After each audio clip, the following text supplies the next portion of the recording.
Greg Miller, let's get to you. What do you think about Superman 1? I mean, I can start with the negative if you want. Sure. You know, I've been on the record for many years on podcasts, if you'll get me there, talking about how much damage this movie did to generations of fans to make Superman the most boring motherfucker on earth. You know what I mean? He's too powerful. He can rewind time. What are we talking about? You know what I mean? Like, the thing, again, we're talking about it from a filmmaking perspective at 78 and how amazing the effects are and what they did there and how great it is. But also, I love miniature work. You watch those original Star Wars. There's something about that looks so much better than when we're watching whatever shitty alien it is with the fucking horrible rotoscope 3. You know what I mean? Like, I like this. I'd rather it look dated this way than that way. But I think one of the big things from that moment in time that's so interesting and always puts me at odds when I have to debate someone on Superman or somebody just wants to say, oh, he's so boring. Why do you like him? And I have to be like, listen, like, your impression is based on what he was in the golden age of superheroes, right? Like, it starts June 1938, right? Why does it start June 1938, Tim? Good question. You don't know? No. It starts June 1938, even though it's not the actual issue they're opening, because, of course, that's the dated date of Action Comics number 1. Oh, okay. Action Comics number 1 actually, of course, came out April 1938, but it was dated 38 on the actual comic itself. So Richard Donner is making a Superman movie about the Superman he grew up with, and he does a great job with it. As me, a modern Superman fan, right, the Superman I really knew, right, when I'm not a kid watching this movie, but the kid collecting comic books and reading, right, is post-Crisis. Crisis on Infinite Earths, it was a giant DC Comics event that came together and took the Infinite Earths of DC Comics and condensed them to one and gave us a Superman that is probably far more the Superman you know from Smallville or Lois and Clark, or even the Lois and Superman and Lois, the one they just did with Tyler Hoechlin. I can't get the name out right off the top of my head. You know what I'm saying, though. A modern Superman that isn't the most powerful person in the world, that is a person that's more Clark Kent, right? Like, that's my biggest thing. Like, I'll never forget the heartbreak I had watching Kill Bill Volume 2, where Bill launches into this monologue about Superman and how he's really Superman, but he puts on the disguise of Clark Kent. And it's like, that's what this movie is, right? I, as a person who has watched this and read so much and done all this different stuff, right? I look at this movie and I'm always, in a way, so depressed by it, of the fact that Superman is Superman and comes back to Metropolis and has to act like Steve Urkel. Like, it is what weird. A shitty existence for this guy. And I know that I'm taking a comic book movie, even though it's an elevated way too seriously as I enter into this, but it's like, I am always like, I feel so bad for him having to fake who he is, which, again, imagine that being my perspective as a fan when I get to Lois and Clark and Dean Cain shows up and plays a Superman and a Clark that isn't a bumbling moron, right? Like, he isn't, you know, like, and does that makes even less sense with glasses being your only disguise. I get all this. I understand. And again, it would never take away from the amazing performance of Christopher Reeve here, of being able to be Clark Kent and be that in a moment, change into Superman, and you watch and you go, holy shit, that is two different things. Like, that's incredible. But in terms of my take on this movie and my feelings about this movie, obviously I adore it. Obviously I grew up on it. It's an interesting one of, like, obviously we owned it, but the memory for me is always going to the gas station at the corner, which was Super America, where they had a movie section in the back when you could rent stuff from. And I remember we would go there and I would rent weekend after weekend just down the line of the Superman movie. So one Superman, next one, 2, 3, every weekend on it. And I this is a fun one. But you remember Benjamin Cooper? It was a place downtown San Francisco, oyster cocktail spot. It's out of business now. It didn't survive COVID. Rest in peace. But there was this really bizarre moment for me where it was like in a hotel or attached to a hotel. So you had to go through the hotel lobby to get to the bathroom. And I was coming back from the bathroom, a few cocktails in, one of the times I was there. And I just stopped because I got hit with the wood paneling they used, smelled like the wood paneling in that Super America that I hadn't smelled in 3-4 decades or whatever it was. And I had to text my mom and be like, I'm getting choked up. Sorry. I've been transported back to this place. You know what I mean? That I haven't been, and I can see Superman. You know what I mean? Like, that's what this franchise movie, whatever, means to me. There it is. Rest in peace, Benjamin Cooper. So it's like, that's how intrinsically this is tied. So it's like, I can sit here and complain about all my Superman mythos things and the fucking boulder I've had to roll up a hill my entire life of being like, no, he's not that powerful. Like, no, well, the animated series, a tank could kill him. You know what I mean? Like, a video game would be cool. Yeah. But there's so much so much pulled into this, right? Of that, what that is and who it is. And yeah, Christopher Reeve was my Superman growing up, like for sure. Like he didn't start the vibes because I had the toys and I had the things and whatever, but like I'm sure as soon as we were watching it. When I pictured him and I had the posters and all that stuff, and like, you know, you bring up like, we talk a lot about deaths and where you were for that. Like I'll never forget waking up at my mom's house when he passed away. You know what I mean? I was up visiting my mom. I was at Mizzou at the time, and I was going to drive back that morning and waking up to the news that he had passed. And I was like, oh my God. And it would have been, I'm within a few years there, I had seen him speak live after he had been injured. My mom, you know, I mean, like I remember my world stopping when he got injured, and it was that like, you know, there is no internet, so you're waiting for the news every night of like, what's going on? Is he going to be okay? Da da da da. And I remember, you know, obviously he pulled through, and he was so open about his journey. I really recommend you read Still Me if you haven't. It's a great book, obviously. The movie, again, is way quicker to it. Superman, it pulls a whole bunch of documentary footage that I remember from back in the day. Then being here, he talks to his whole family. It's incredible. But I remember his journey being so inspiring. And, you know, my mom was an administrative assistant for a long time. And it's like, it sounds like an episode of The Office, but there was like some paper convention that was like, she was working at a paper company or whatever. You can all laugh. It's okay. I see you holding back the smiles. But it was like, they were doing it, and it's one of those like, kind of like their E3 where you'd go and like, you'd get the swag bags and put the new pens in them and all this jazz. And I liked going and doing free shit. Yeah. But it was that like, for some reason that thing had hired Christopher Reeve to come speak at it. And so I got to go there with my mom. You know what I mean? You talk about generational awesome. And stuff like this, of like awesome. Him in the wheelchair up there talking about his journey and talking about all this stuff. And I don't know, probably, you know, some leadership or, you know, perseverance. I don't know. I don't remember what the narrative was other than he was there. And it was the first time I saw him bald, and like he made a joke about it. He looks more like Lex Luthor now than he does Superman or whatever. But yeah, like, you know what I mean? That's like a touchstone for me in a very interesting way. Like, and I've talked a lot about this, you know. I remember when Harold Ramis passed away, and everybody at IGN looked at me to do something, to say something, to make it up at noon. And I was like, I really am not that guy. And it's a weird thing because obviously Harold Ramis, I loved his work, but it's like, I never felt like I knew Harold Ramis. And even like watching Ghostbusters over and over again, I never pretended I was Egon. I pretended I was me as a Ghostbuster. I was running the Chicago chapter or whatever the fuck it was. He was a kid, you know what I mean? Whereas like Superman and Chris Reeves, like he was Superman. Like, you know what I mean? Like that means so much to me to this day. So yeah, like the movie's still incredible, obviously. And I have so many different things. I could go into 2 hours alone. The movie's awesome. Does it have many 1978 things that I will make fun of as we go? Yes. Are the credits too long? Yes.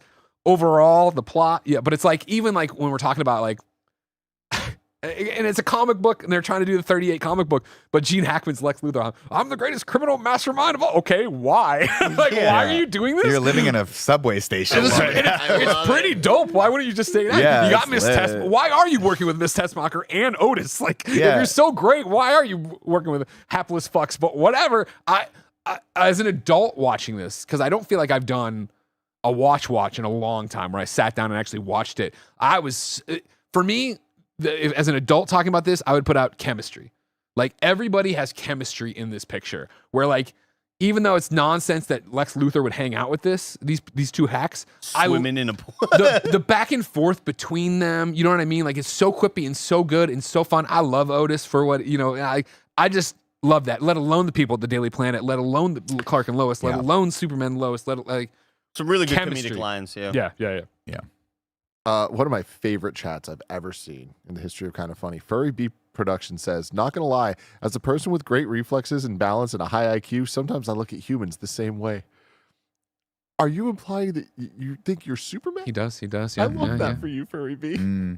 Wild. This episode's brought to you by Shady Rays. Get ready for the season ahead with quality shades built to last. Our friends at Shady Rays have you covered with premium polarized shades that won't break the bank. Shady Rays is an independent sunglasses company offering a world-class product rated 5 stars by over 300,000 people. They have hundreds of options to choose from, so you're bound to find the perfect pair to match your style. If you don't love your shades, exchange them for a new pair or simply return worry-free within 30 days. There's no risk when you shop. Their team are always there to have your back with personal and fast support. Y'all know I've been outside a lot playing Pokemon Go, and it's such a great experience wearing Shady Rays when I'm out and about.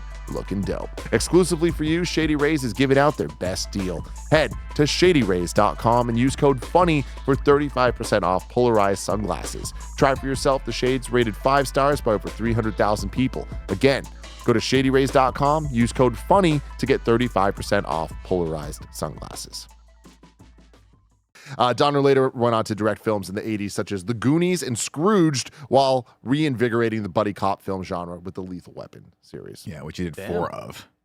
It's great. I didn't know Donner had it like that. Oh, yeah. I didn't either, but damn. A good resume. Yeah. Put that on LinkedIn. Really impressive. Well, I think the I forget how it was. Maybe Greg, you can catch me up on this, but I think at some point they approached Spielberg to direct Superman. Oh, and dude, then, this thing had a whole bunch of fucking shit Yeah, before it ever got but to Donner. Donner took it over. They kind of knew each other, and then when Spielberg was producing Goonies, he was supposed to direct Goonies also, but he's like, I can't do it I think it was a scheduling conflict, so we brought Donner in to do it, and Donner was like, yeah, it was great. Yeah, this is one of those rare movies where I feel like the movie itself, and we're going to get to opinions and all that, is so interesting, and what they did, especially for the time period, blah, blah. But the story of how we got there is also so fascinating, of the Salkinds having this thing and not knowing what the fuck they were doing with it. And Dick Donner getting a call while he's on the shitter from this guy. And the producer's like, do you know who I am? He's like, no. He's like, I got the Superman rights. He's like, all right, I'll give you $1 million to do it. And he's like, okay, I'm in or whatever. And they sent him this telephone book script that made no sense. It was, do you know any of this? Is this in your notes? No. Sorry. They send him this script, right? And again, it's so easy for us now with the success of the MCU with Superman and a million other things, and even the failures, right? But they sent a script where in 1970, whatever, this comes out in 8, right? But this script that was, Donner said in podcasts, well written, but the Salkinds, the brothers who had the rights to this, right, totally told them to hone in on the comic bookness of it, the comic of it. And so they're making a parody of a parody is what he always described. Like, they are making it a Superman movie to be like the Adam West Batman TV show, because that's all people really knew from like modern superheroes at the time. Yeah. And so it's like all this bizarre shit. The one that always gets called out, and I know I'm going to lose you on this, but I'll have you, Telly Savalas. Yeah, the Kojak. He's like, he was very whatever. famous, and he was bald, and he always had a lollipop, and it was the whole thing. But he was cool. Anyways, I know. What? There's an actor named Telly Savalas Okay. who was on a show called Kojak. It was a big deal. Think of Cheers. It was like big. It wasn't a comedy, but whatever.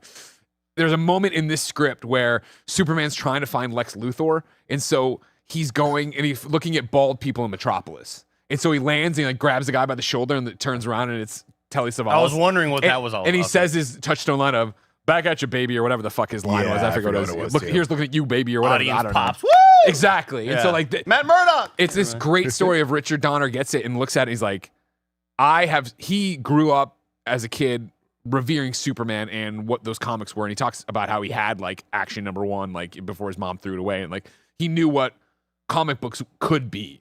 And so he called his friend, this other guy who makes movies, Malkowitz, with Tom Malkowitz. No, you're not going to help me. It's okay. I'm the one who should have remembered it.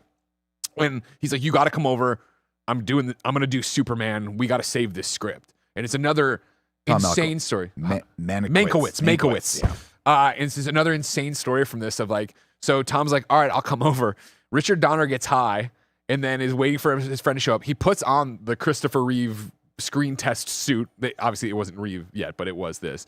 And then when his friend pulls up, he runs out in the front yard and is running around in the Superman suit. This guy's, you're a fucking idiot. But like, he come in and they talked about what it was and they read through the script and like, we could do something here. And so then it begins this like insane series of events and conversations with these producers where we get to Richard Donner, the story goes, had never seen the final finished film until the premiere because he was editing it and working on it, blah, but then the brothers flipped out and like bent Warner Brothers over a barrel. He didn't think it was going to make it to the premiere. He thought, we're going to have to push this movie. But Warner Brothers finally gave these producers the money they wanted. So then like the finalized version showed up and they watched it there.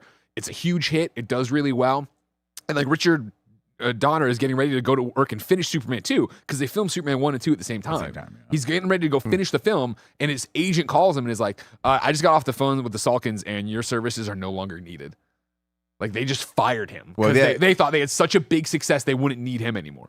They were, but it had been contentious prior to that. 100%. Right? He during So they had brought during in Richard. Superman the movie. During filming of Superman movie, Donner bars them from the set. Finally, Yeah. it's like you can't. And they kept having these arguments of you're over budget, and he'd be like, you've never told me what the budget is. Like I can't be over if I don't know what it is. And it was just this crazy shit of like when Donner finally comes on the project, they've already signed Marlon Brando. He's got a $4 million deal. Gene Hackman's got a $2 million deal. They were like weeks or months away from filming, like they were so close to going, and Donner's like, no, and he pushed back. We got to start from scratch. And the Salkinds were like, no, it's perfect. It's everything.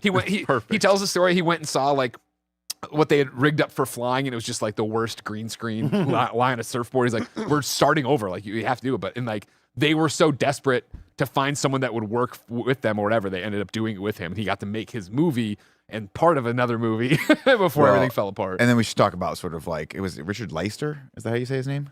The guy who came in after him. So they bring in a producer to be an intermediary between him and the Salkinds, and that guy ends up being like kind of pivotal in this as being like a go-between to make sure that the movie gets done. But then when Superman 2 comes around, they hire him to direct, even though Donner had already shot like 80% of the film. So that's this huge deal. And Like it's a massive fucking deal because by union rules, if someone else had shot the majority of the film, they get director credit. So he went back and reshot all of the scenes. No way. Just so that he could be credited. Taylor Swift. And Yeah, wow. and Chris Reeve was like, no, like we already did all this. Like this is ridiculous. And Donner was his guy too. Like they were like, and that's the thing where you that Donner's name got like erased from it. And then when Superman 2 comes out, and at the time people like it, we'll see what you like. No future spoilers. The people were like, oh man, it's so cool that they kept like the through line and the touch line, and never acknowledging that no, they fucking took my work and either did something like that or just kept the footage as is or whatever. Then the other thing about just to lay out how shitty the Salkinds were, right? Because I'm just gonna shit all over them. Do. Salkind was this is from the Hollywood Reporters. They have this great like they just let Richard Donner talk, and they wrote it up in like 2016. Salkind was the producer of 1973's The Three Musketeers. He was also reported to have taken unused footage from that film and turned it into a sequel, 1974's The Four Musketeers. Shut up. Milady's Revenge, The Four Musketeers, Milady's Revenge, prompting the Screen Actors Guild to introduce the Salkind Clause, forbidding any filmmaker to divide a film into 2 installments without contractual permission. Holy These shit. guys were dirtbags. who was the director of that film? I don't remember. It was Richard Leister. And so he hired him because he owed him money Dick because he Leister. didn't pay him from that film. And he was like, I'll bring this guy in and just like pay him a little bit as a pittance to like get him off my back from this lawsuit that's impending. And so they were just screwing over everyone. So But the fact that this movie's watchable, let alone a classic to so many serviceable. people not getting into anything. Well, that's the thing too, is like you watch this film and you go like, you can see that Richard Donner was like, hey, we're gonna actually like try to do this character justice. We're going to treat this like it's a real film. We're going to have some heart in this. We're going to tell the story of Superman for people who don't know it. Like when I was a kid, I didn't know really the mythos of Superman because I hadn't read the comic book. So this was my first introduction to like Krypton, Jor-El, all that, like Zod and Ursa and all these characters that are there. And so you watch this back and you're like, he loved Superman. 100%. He did not want this to be a bad movie. He didn't want it to be campy like that. Like And that was the thing, like that stuff. the Salkinds made him, they wanted a name for Superman. So like he met with Sly Stallone. And like he says like Sly was very nice or whatever, and I was just some shitty kid, but it was like he wasn't what I want. He's like, because the Salkinds also wanted like Paul Newman or Robert Redford names were thrown around, and he's like James Caan. If Trying to you get James see Caan them for it. flying, it's going to be Robert Redford flying. It's not going to Yeah. be Superman. That's why he wanted an unknown and eventually found Christopher. The Reeve. best- Was this after a Rocky movie? Was this already in? Yeah, Rocky would have already Rocky, happened. yeah. At this point, Sylvester Stallone was a pretty big deal, Okay. yeah, because Rocky had come out already. The other two touchstones that are actually absolutely bonkers for this. Here, you already touched on Marlon Brando, which we need to talk about. Who is Marlon Brando in the movie? Jor-El, Shit. the dad. So Crazy, before, right? before I we just get to didn't- that, I though, never. I saw the name of the credits. I was like, "Oh, I'm excited," but I just picture the Can't wait to Godfather. see him. Dude, I went through. So- I was the exact same thing. I had to Google Marlon Brando because I'm like, wait a minute, that's the Godfather. And then Marlon Brando has looked so different throughout Oh, his yeah. life. Oh, yeah. I Well, Yeah. In The Godfather, he has a bunch of cotton. In it. Yeah. well, they aged him up for the Godfather, and they did like, you know, they Oh, put, they did to my he wanted boy. to be that character. he used to be hot. He was a good-looking motherfucker. Yeah, he was very. He was I the did not know guy that. for a long time, which Streetcar Named Desire. led him to like Brando was the top of the top as far as stars are concerned. He was is wildly regarded as one of the greatest actors of all time, but he was also incredibly, incredibly lazy and hated to Unprofessional, act yeah. and unprofessional. And we can talk about Brando stories in a second, the least of which is, my favorite of which rather, is The Island of Dr. Moreau, where he and Val Kilmer, another notorious egomaniac, were just having ego fights the entire time and drove the director crazy. But before we get to that, who's the main credited writer on this Oh my right now? God! Don't even get me started. It's Mario. It's Mario Puzo. Yeah, Do you have any idea who Mario Puzo is, You Tim? guys are saying so. I can't believe how much this is just your guys' life. Like, isn't this Because- wild, Andy? I'm blown away right A chat that I need to bring up is Rusty Pod just said, famous, bald, lollipop, cool. Mario Puzo, if you don't know, Tell me. wrote the book and then went on to write the screenplay for The Godfather. Godfather 2, Godfather 3. Mario Puzo is very, very regarded as just, a good writer that wrote Godfather. If you ever want to watch the Offer on Paramount Plus, I highly recommend that. That's another great telling of how The Godfather came about, the wacky, fucking crazy story that is. But they hire him because they were like, quote, we need to get a writer on this that's of note to lend credibility to this, because they were so worried that everyone was just going to see Superman as this stupid, campy kids thing. And so they put Mario Puzo and Marlon Brando in it, and it's totally the wrong call, especially for Marlon Brando, because you want to tell the story of the green suitcase? Yeah, I can. So, well, real quick. So, like the Puzo thing, that's from the story that didn't work, right? It's Donner and Mankiewicz who come on and do it, and then Screen Actors. The writers. But he Guild gets of- credit in this. Who? He's credited as a writer, Puzo. Oh yeah, and the but credits. so that's the whole problem, Yeah. right? Where it's that the Screen Writers Guild, I'm not that familiar with unions, have such weird rules, and that's why it's always, if an ampersand or the word and, that means a very different thing. Donner gets a credit writing on it too, or whatever it is, and then they wouldn't put Mankiewicz in it, so he got snuck in as creative consultant, which now is a banned term, or was at the time at Warner Brothers. From then on out, doesn't matter. The green suitcase, right? Or the green bagel. No, you're on the money. Whoa. You're on the money is the green suitcase. This chair So- is broken. yeah, I know it's very scary. I've leaned back in it a few times. So when Dick Donner gets this right, and he's like, okay, cool, and like Marlon Brando's part of it, like he's already in it, right? So you have to go meet with Brando, right? And it's him, maybe Mankiewicz and one of the Salkinds go to meet with Brando, but on the come up to it, he's like, how do I talk to Marlon Brando? Like the world class actor everybody loves, yada yada yada. And so he starts calling around for advice, and it's Coppola, right? Who like.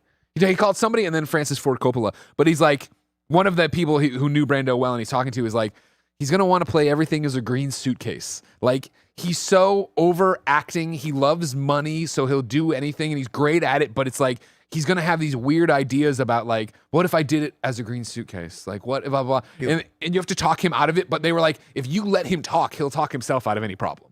Well, it was two things. One, it was at this point in his career, he had been acting for so long, and he just wanted the money. He didn't want to work, and he knew that he was like, if I can convince this young director, who I'm Marlon Brando, this would be the equivalent to Tom Cruise talking to you right now. If this is like your second film, right? So he was like, if I can convince them that nobody knows what Kryptonians look like, and maybe they look like a green bagel or a green suitcase. Yeah, no, so.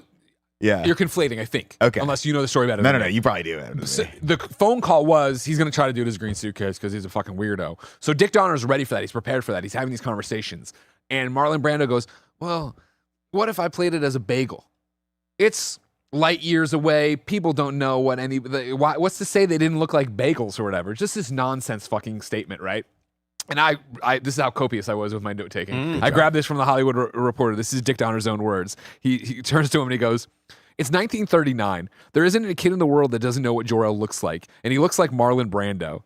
And he looked at me and smiled and said, I talk too much, don't I? He said, okay, show me the wardrobe. So like he diffused the situation. But it's because he just was lazy. He wanted to do VO. Yeah. He was like, if it's a bagel, I don't have to be on set. I can do a day of VO. And then he had it written in his contract. He was like, I'm getting paid $4 million. You get me for 12 days. But then he was notorious for like stalling and not wanting to come out of his trailer so he could get overages and shit. He just liked money a lot. From the same thing that I wrote down, right, when Donner's talking about Brando. And Kevin, I'm going to want to watch the Reeve clip in 1 second. But Donner says, not difficult, when they're talking about is he difficult to work with. Not difficult, though we had to put his dialogue on the other actors' chests. He would say, quote, I don't want to read it like I've read it before a bunch of times. The first time I read it, it'll be honest.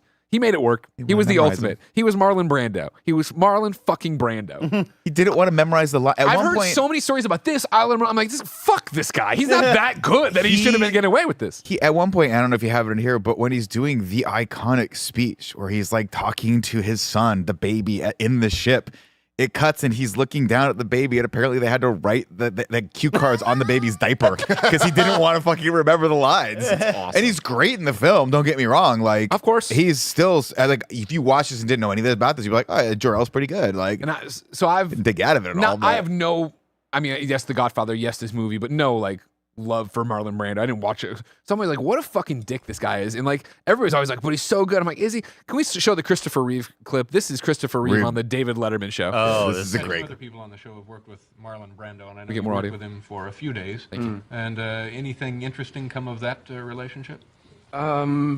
I must say, I don't say this to be vicious, but I don't worship at the altar of Marlon Brando because I feel that he's copped out in a certain way. He's no longer in the leadership position that he could be. He could really be inspiring a whole generation of actors and by continuing to work. But what happened is the press loved him, whether he was good, bad, or indifferent, where people thought he was this sort of institution no matter what he did.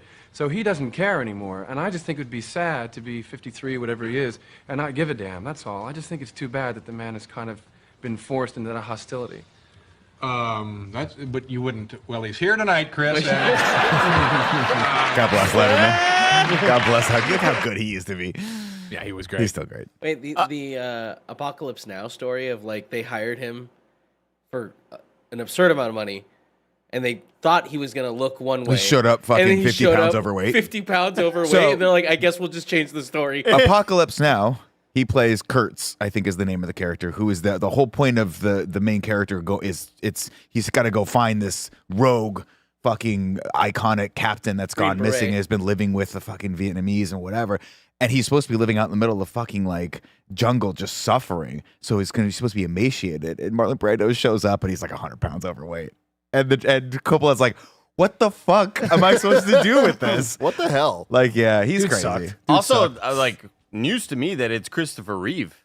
Yeah, I did want to point that out before we got Thought it going. was Oh, Reeves. yeah, me too. This is understandably confusing because, of course, the Adventures of Superman, George Reeves, and then he was, the black and white Superman you'd all expect, right? Then the next big Superman is Christopher Reeve. So it's a common nomenclature. Many people fuck it So up. and Matt call him Reeves Christopher directed Reeves. the Batman. No one's worried about that right now. That is superfluous That's a information. Reeves thing. I don't even think this George Reeves thing got conflicted. Greg like, just dropping George Reeves here as Yeah. if we know who the fuck You know he who is. George Reeves is. Black and white Superman. Kevin, throw up a thing. Ben Affleck played him in a movie. Thank you, Hollywoodland. A great motion picture. We should put it in review right now. They did a lot of Insane. cocaine. You know what was funny? Reading some of You've the. seen this man yeah. before. no. You guys are psych. What did you do as children? Never What saw the fuck did you do play as Pokemon. children? This was 40 years before I was born. Oddly enough, though, reading through some of the trivia and stuff, I didn't realize how many times they had done Superman. Like there had been like sure. other one-off Atom here. Smasher and all Yeah, I didn't realize there were more Superman. I thought it was just these two. Yeah. Leading up to I've that. It was never pretty seen cool. any I've of never this, seen yeah. this. Did you I not thought watch ever. I Love Lucy?